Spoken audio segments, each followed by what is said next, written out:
Hello student, today in this lecture we will discuss chemoosmotic hypothesis. chemoosmotic hypothesis या ATP formation जब हमने light reaction में पढ़ा था साइक्लिक नॉन साइक्लिक फोटोफॉस्फोराइलेशन के ATP का फॉर्मेशन होता है वहाँ पर, तो ये जो है chemoosmotic hypothesis ये एक्चुअली में हमें आइडिया देता है कि जो ATP का फॉर्मेशन हो रहा है वो एक्चुअल में हो कैसे रहा है, तो वो ही हम इसके अंदर डिस्कस करेंगे.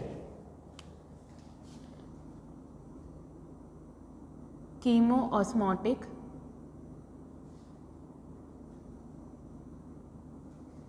hypothesis और ATP formation. It was proposed by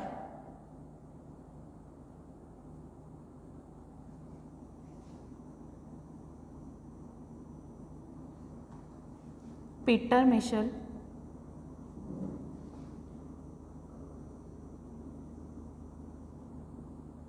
Michel ने इसको एक्सप्लेन किया था कि जो ATP का फॉर्मेशन है वो होता कैसे है. लाइट रिएक्शन डार्क रिएक्शन जो प्रीवियस लाइट रिएक्शन है जो प्रीवियस लेक्चर है उसमें हमने बहुत सिंपल वे में बता दिया था कि जो इलेक्ट्रॉन्स हैं इलेक्ट्रॉन कैरियर के थ्रू वो ट्रांसपोर्ट हो रहे हैं और जब वो डाउन द ग्रेडियंट आते हैं तो वो क्या करते हैं, अपनी एनर्जी को लूज़ करते हैं और वहाँ पर ATP का फॉर्मेशन होता है. तो उसी को डिटेल में डिस्कस करेंगे इस प्रोसेस के अंदर या इस हाइपोथेसिस के अंदर. ये ATP फॉर्मेशन का जो मेन रीज़न है या जो कीमोऑस्मोटिक हाइपोथेसिस है वो बताता है कि जो ATP का फॉर्मेशन है उसके पीछे जो मेन रीज़न है वो होता है accumulation of protons in thylakoid lumen.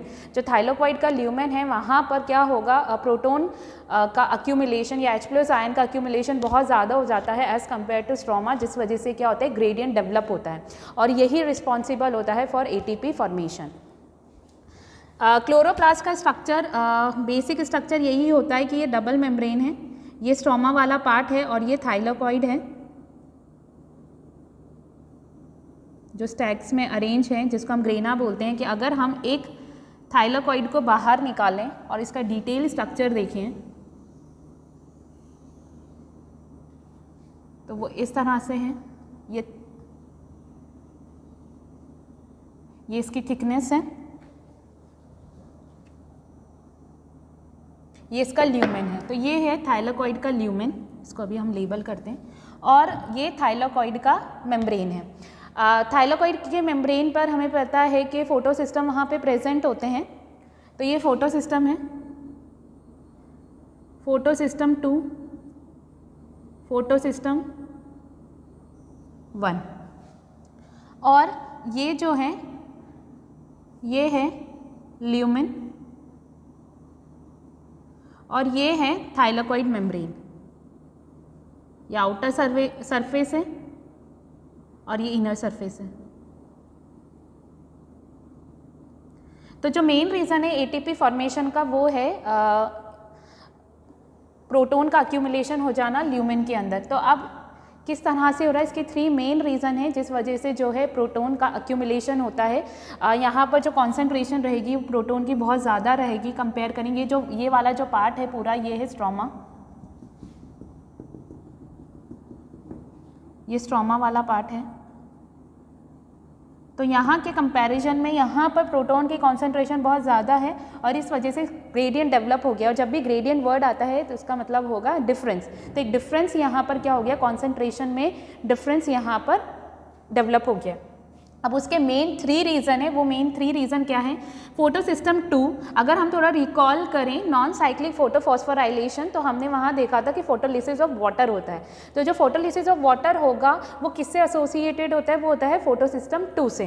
तो यहाँ पर क्या हो रहा है, वाटर का ब्रेकडाउन होगा और उससे रिलीज़ होते हैं इलेक्ट्रॉन. ये इलेक्ट्रॉन चले जाते हैं वापस PS2 में. इसके अलावा प्रोटॉन्स रिलीज़ हो रहे हैं plus oxygen as a by product यहाँ से रिलीज़ होता है. ठीक है, तो एक तो मेन रीज़न ये हो गया कि इस वजह से एक प्रोटॉन अक्यूमुलेशन हो रहे हैं क्योंकि फोटोलिसिस हो रहा है वाटर का. दूसरा, जब यहाँ पर सनलाइट आती है एनर्जी को उन्होंने ट्रैप किया और यहाँ से रिलीज होते हैं इलेक्ट्रॉन्स। प्राइमरी इलेक्ट्रॉन एक्सेप्टर ने इसको एक्सेप्ट किया इलेक्ट्रॉन को, फिर ये पास होता है ट्रांसपोर्ट चेन के थ्रू, इलेक्ट्रॉन ट्रांसपोर्ट चेन के थ्रू, जिसके अंदर अलग अलग इलेक्ट्रॉन कैरियर थे। तो जब ये साइटोक्रोम से, जो साइटोक्रोम कॉम्प्लेक्स से ये जो इलेक्ट्रॉन हैं जब यहाँ से ट्रांसपोर्ट होते हैं तो इन इलेक्ट्रॉन्स के अंदर जो एनर्जी है उसको क्या करता है साइटोक्रोम कॉम्प्लेक्स यूज़ कर लेता है। स्ट्रोमा से 2 इलेक्ट्रॉन पंप करके वो कहाँ पर डाल देगा, ल्यूमेन के अंदर, थाइलाकोइड ल्यूमेन के अंदर। तो दूसरा रीज़न ये हो गया। पहला हो गया, हमने यही अभी डिस्कस किया था कि जो एटीपी का फॉर्मेशन हो रहा है उसके पीछे जो रीज़न है वो है प्रोटॉन ग्रेडियंट का डेवलप होना। यहाँ पर अक्यूमुलेशन हो रहा है ल्यूमेन के अंदर, यहाँ पे कॉन्सेंट्रेशन ज़्यादा हो रही है कंपेयर करें तो स्ट्रोमा। तो वो कंसनट्रेशन कैसे इंक्रीज़ हो रही है, पहला तो फोटोलिसिस ऑफ वाटर, दूसरा है कि जो साइटोक्रोम कॉम्प्लेक्स है जब यहाँ से इलेक्ट्रॉन ट्रांसपोर्ट होते हैं तो ये क्या करेगा, यहाँ से प्रोटॉन को पंप करके कहाँ डाल देगा, ल्यूमेन के अंदर। तो दूसरा रीज़न ये हो गया। और ये इलेक्ट्रॉन चला जाता है PS2 के पास, PS1 के पास। PS1 में जब अगर हम साइक्लिक नॉन साइक्लिक फोटोफॉस्फोराइलेशन को रिकॉल करें तो यहाँ पर क्या हो रहा है, यहाँ पर ये इलेक्ट्रॉन्स यूज़ होते हैं फॉर NADP प्लस रिडक्शन के लिए, और यहाँ पर भी यूज़ होते हैं प्रोटॉन्स, और इससे बनता है NADPH प्लस H प्लस। तो यहाँ पर क्या कर रहा है, यहाँ पे जो एंजाइम है, थर्ड रीज़न जो है वो है NADP रिडक्टेज। अब ये एंजाइम क्या कर रहा है ये एंजाइम जब NADP प्लस का रिडक्शन हो रहा है तो क्या कर रहा है, स्ट्रोमा के H प्लस आयन को यूज़ कर रहा है। तो उसकी वजह से भी क्या हो रहा है, जो स्ट्रोमा में H प्लस आयन की कॉन्सेंट्रेशन है वो क्या होती जा रही है, कम होती जा रही है। तो ये मेन 3 रीज़न है जिसकी वजह से ल्यूमेन में H प्लस आयन का कॉन्सेंट्रेशन इंक्रीज हो गया कंपेयर टू स्ट्रोमा। पहला है फोटोलिसिस ऑफ वाटर, दूसरा है साइटोक्रोम क्या कर रहा है, ये पंप कर रहा है, ये ट्रांसपोर्ट कर रहा है H प्लस आयन को कहाँ पर, ल्यूमेन के अंदर, और थर्ड है NADP रिडक्टेज। ये एंजाइम क्या कर रहा है, जब इसका रिडक्शन होगा तो स्ट्रोमा के जो H प्लस आयन है उनको यूज़ कर रहा है। तो यहाँ से भी H प्लस आयन पंप होकर यहाँ आ गए और ये भी यूज़ हो गया। तो यहाँ पे जो कॉन्सेंट्रेशन है वो कम हो गया और अंदर का क्या है, ज़्यादा हो गया। अब कोई भी चीज़ अगर अपनी ज़्यादा अमाउंट से अपने कम अमाउंट पे जाती है तो एनर्जी जो है उसके अंदर एक्स्ट्रा वो रिलीज़ करती है। जैसे अगर हम कहीं हाइट पे खड़े, किसी माउंटेन पे खड़े हैं और अगर हम वहाँ से नीचे आते हैं तो हमारे अंदर जो एनर्जी हम उसको लूज़ करते आएंगे। सेम यही कॉन्सेप्ट यहाँ पर है कि अब जो प्रोटॉन का कॉन्सेंट्रेशन यहाँ इंक्रीज़ होने लगा है, यहाँ डिक्रीज़, एक ग्रेडियंट डेवलप हो गया। अब क्या होगा, इसकी वजह से pH का डिफरेंस भी आ गया। अब क्या करना पड़ेगा, इनको वापस से बाहर जाना पड़ेगा। तो ये जो है सिंपल ऐसा नहीं है कि डिफ्यूज़ होकर थाइलाकोइड मेम्ब्रेन से बाहर चलेगा। इसके लिए यहाँ पर एक कॉम्प्लेक्स होता है जिसको हम बोलते हैं ATP सिंथेटिस कॉम्प्लेक्स या कपलिंग फैक्टर, या वो एक तरह का कॉम्प्लेक्स है जिसके थ्रू ही क्या होंगे, ये जो प्रोटॉन्स हैं वो कहाँ जाएंगे, वापस स्ट्रोमा में। इसके 2 पार्ट होते हैं, एक ये, इसको हम बोलते हैं F0 और ये है F1 पार्टिकल, ठीक है। ATP सिंथेटिस भी हम इसको बोलते हैं। ये जो पूरा है ये है CF पार्टिकल,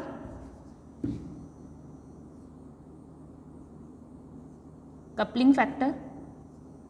अब जो है एक तरह का चैनल है जिसके थ्रू ही प्रोटॉन जो है वो बाहर डिफ्यूज़ हो सकते हैं। थाइलाकोइड मेम्ब्रेन जो है वो इनके लिए इम्परमिएबल है। अब होगा क्या कि जो यहाँ पर H प्लस आयन का कॉन्सेंट्रेशन इंक्रीज़ हुआ है, अब क्या होगा, ये इसके थ्रू पास होंगे। जब ये इसके थ्रू पास होंगे तो इनके अंदर जो एक्स्ट्रा एनर्जी, ये वेवी लाइन रिप्रेजेंट कर रही है कि इनके अंदर एनर्जी है। ये जो एनर्जी है, अब इस एनर्जी को क्या होगा, ये इनऑर्गेनिक फॉस्फेट ADP और क्या बनेगा इससे, ATP। ये जो एनर्जी है वो कहाँ यूज़ हो जाएगी, इनऑर्गेनिक फॉस्फेट जो है वो किसके साथ ऐड हो जाएगा, ADP, इसके साथ बॉन्ड बनेगा। ये जो एनर्जी वो यूज़ हो गई इस बॉन्ड फॉर्मेशन में और हमारे पास आ गया ATP, और ये प्रोटॉन्स जो है ये बाहर आ गए स्ट्रोमा में। ये वही प्रोटॉन है जो कौन यूज़ कर रहा है, NADP रिडक्टेज। लेकिन ये प्रोटॉन है कहाँ, स्ट्रोमा में, और इसका यूज़ कौन कर रहा है, ये। तो ये एक रीज़न हो गया कि यहाँ पर क्या हो रहा है, प्रोटॉन्स का कॉन्सेंट्रेशन जो है वो डिक्रीज़ होता जा रहा है। अब ये था कीमो-ऑस्मोटिक हाइपोथेसिस जो एक्सप्लेन करता है ATP formation during a light reaction. तो इसको हम एक बार फिर से रिवाइज कर लेते हैं। जो एटीपी का फॉर्मेशन हो रहा है लाइट रिएक्शन में, वो जितना सिंपल हमने पढ़ा था उतना सिंपल ये होता नहीं है। एक्चुअल में जो एटीपी का फॉर्मेशन है वो इस तरह से होगा। ये थाइलाकॉइड है, ये थाइलाकॉइड का ल्यूमेन है। अब जो एटीपी का फॉर्मेशन होगा वो होता है कि जो प्रोटॉन है वो अक्यूमुलेट हो जाएंगे ल्यूमेन में। उसके 3 रीज़न है। पहला रीज़न है फोटोलिसिस ऑफ वाटर, वाटर का ब्रेकडाउन होगा, प्रोटॉन रिलीज हो रहे हैं। उसके बाद है जब ये इलेक्ट्रॉन PS2 से जब रिलीज़ होंगे, साइटोक्रोम कॉम्प्लेक्स से जब ये ट्रांसपोर्ट होंगे, तो ये क्या करेगा, ये जो 2 प्रोटॉन है इनको पंप करेगा, इनको यहाँ से ट्रांसपोर्ट कहाँ कर देगा, ल्यूमेन के अंदर। सेकंड रीज़न जिसकी वजह से क्या हो रहा है, कॉन्सेंट्रेशन यहाँ पे इंक्रीज होता जा रहा है। थर्ड ये है कि जब यहाँ पर NADP प्लस का रिडक्शन होगा तो ये रिडक्टेज जो इंजाइम है वो क्या कर रहा है, वो भी प्रोटॉन यूज़ कर रहा है। तो उसकी वजह से भी क्या हुआ, जो स्ट्रोमा में जो प्रोटॉन्स हैं वो भी क्या होते जा रहे हैं, कम, सारे कहाँ एक्यूमुलेट होते जा रहे हैं, यहाँ पर। तो इसकी वजह से ग्रेडियंट डेवलप हो गया है एंड डिफरेंस डेवलप हो गया है, पीएच का भी डिफरेंस आ गया। तो यही मेन रीज़न है फॉर एटीपी फॉर्मेशन।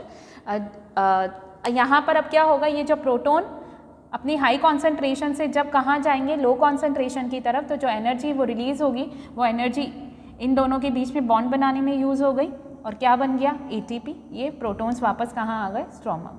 तो ये है कीमो-ऑस्मोटिक हाइपोथेसिस। नेक्स्ट जो हम डिस्कस करेंगे वो है फैक्टर्स अफेक्टिंग फोटोसिंथेसिस।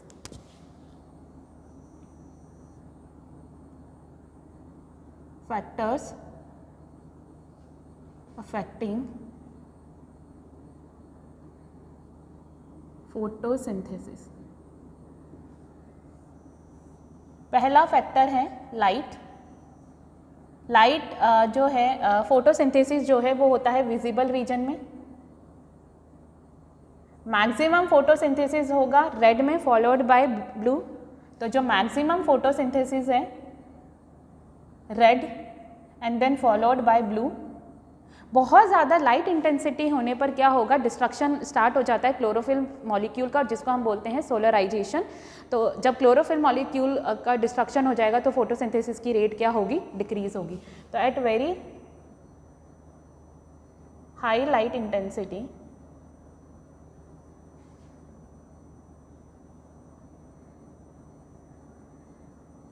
सोलराइजेशन होगा, means destruction of chlorophyll molecule,